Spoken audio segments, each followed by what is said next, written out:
नमस्कार। चलिए सुनते हैं मुंशी प्रेमचंद जी की कहानी बाघ की खाल। रांची से लेकर चक्रधरपुर तक घना जंगल है। उसकी लंबाई कोई 75 मील होगी। इस जंगल में तरह तरह के जानवर रहते हैं। उनमें बाघ सबसे खौफनाक होता है। कई साल हुए मेरा एक दोस्त और मैं रांची के एक दफ्तर में काम करते थे। हम दोनों चक्रधरपुर के रहने वाले थे। जब दफ्तर में छुट्टियां हो जाती तो हम दोनों घर चले जाते थे। वहाँ रेलवे लाइन है, एक मोटर बस चला करती है।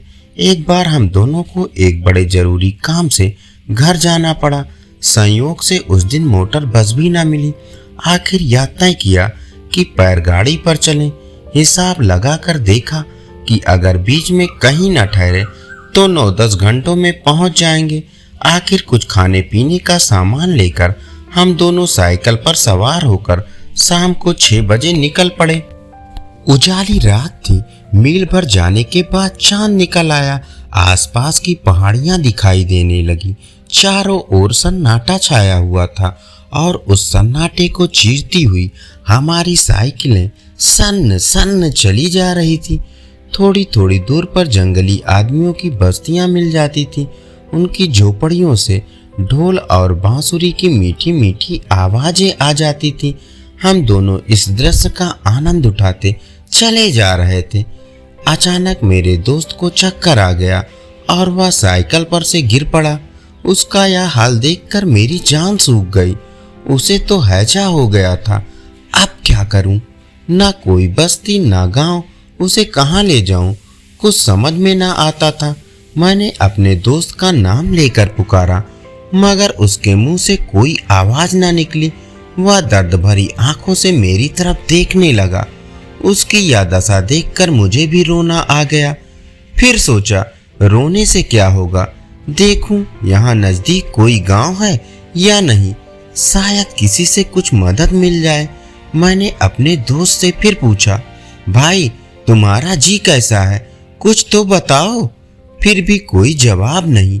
मैंने उसकी नाड़ी पर हाथ रखा। नाड़ी का कहीं पता नहीं। हाँ, सांस चल रही थी। सोचने लगा, इसे छोड़कर कैसे जाऊं?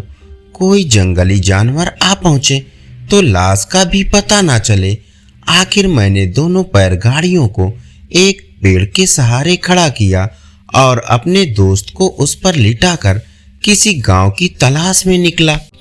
रास्ते में बार बार अपने दोस्त का ख्याल आने लगा। चारों ओर घना जंगल, पेड़ों के नीचे बड़ी मुश्किल से रोशनी पहुंचती थी। रास्ता ना दिखाई देता था। अचानक मैं एक पत्थर से ठोकर खाकर गिर पड़ा। चोट तो ज्यादा ना आई, मगर हाथ पांव कुछ छिल गए। मैं फिर उठा कि एकाएक कुछ आहट पाकर पीछे की ओर ताका। क्या देखता हूँ कि कोई 15 गज की दूरी पर एक बाघ खड़ा है। मेरे होश उड़ गए। ऐसा जान पड़ा जैसे बदन में खून नहीं है। सांस तक बंद हो गई। मुझे खड़ा देखकर वह भी रुक गया। फिर मैंने सोचा कि शायद मुझे भ्रम हो गया है। शायद मैं किसी पेड़ की परछाई को बाघ समझ रहा हूँ। यह सोचकर मैं फिर आगे बढ़ा, मगर आंखें पीछे ही लगी रही। अब की बार सचमुच मुझे पत्तों की खड़खड़ाहट सुनाई दी। मैंने फिर पीछे की ओर देखा। बाघ मेरे पीछे पीछे चला आ रहा था। मेरे रोए खड़े हो गए और मैं लकड़ी सा तन गया। कुछ सोचने की मुझ में शक्ति ही नहीं रही। मुझे खड़ा होते देखकर वह जमीन पर हाथ पांव फैलाकर बैठ गया। मुझे अब जान की कोई आशा न रही। ना तो मेरे पास कोई पिस्टल थी और ना चाकू। ना मालूम क्या सोचकर मैं बड़े जोर से चिल्ला उठा। बाघ मेरी आवाज सुनते ही उठा और चुपचाप जंगल की ओर चला गया। बाघ को जाते देखकर मैं इतना खुश हुआ कि क्या कहूँ। मेरी हिम्मत भी लौट आई। सोचने लगा, घर पहुंचकर सबको यह किस्सा सुनाऊंगा और कहूंगा कि अगर कोई इसी तरह बाघ के सामने पड़ जाए तो उसे खूब चिल्लाना चाहिए। यही सोचता हुआ मैं तेजी से आगे चला जा रहा था। अभी थोड़ी ही दूर गया था कि फिर कुछ आहट मिली। देखा तो सामने बाघ। मैंने तो अपनी समझ में बाघ को भगाने का मंत्र पा लिया था। लगा जोर से चिल्लाने। मगर अब की बाघ वहां से हिला भी नहीं। उसका जवाब उसने यह दिया कि मुझसे 8-10 गज पर मारे खुशी के अपनी दुम हिलाने लगा। अब तो मेरी हिम्मत छूट गई। कह नहीं सकता कि मैं कितनी देर तक वहां खड़ा रहा। एकाएक मोटर के हॉर्न की आवाज कान में आई। फिर सोचा शायद यह भी भ्रम हो। फिर भी मुझे कुछ हिम्मत हुई। मैं धीरे धीरे पीछे हटने लगा। कोई 8-10 कदम पीछे हटा था कि अचानक बाघ उठा। मेरा कलेजा मानो सिमट कर एड़ियों में धंस गया। बस वह मुझ पर फांदा। मैंने झट आंखें बंद कर ली और दोनों हाथों से सिर पकड़ लिया, मगर बाघ मुझ पर फांदा नहीं, बल्कि जितनी दूर मैं पीछे हट गया था उतना ही वह आगे बढ़ाया और फिर बैठ गया। फिर हॉर्न की आवाज सुनाई दी। शायद कोई लारी रांची से आ रही थी। फिर मुझे होश नहीं कि क्या हुआ। सिर्फ इतना याद है कि मैं एक मर्तबा बड़े जोर से चिल्लाया था, मार डाला, मार डाला। जब मुझे होश आया तो मैंने देखा कि मेरा सिर किसी की जांघ पर रखा हुआ है और आसपास कई आदमी खड़े हैं। मेरा दोस्त भी वहीं बैठा हुआ है।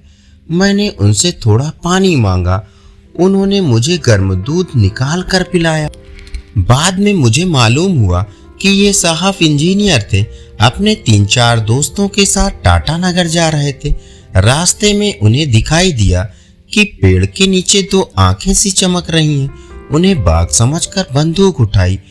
अचानक उस पर मोटर की रोशनी पड़ते ही उन्होंने देखा कि वो आंखें नहीं बल्कि 2 पैरगाड़ियों की बत्तियां जल रही हैं।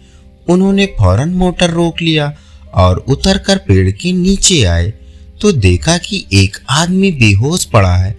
उनके पास कुछ दवाएं थी। दवाएं पिलाने से उस आदमी की हालत कुछ संभल गई।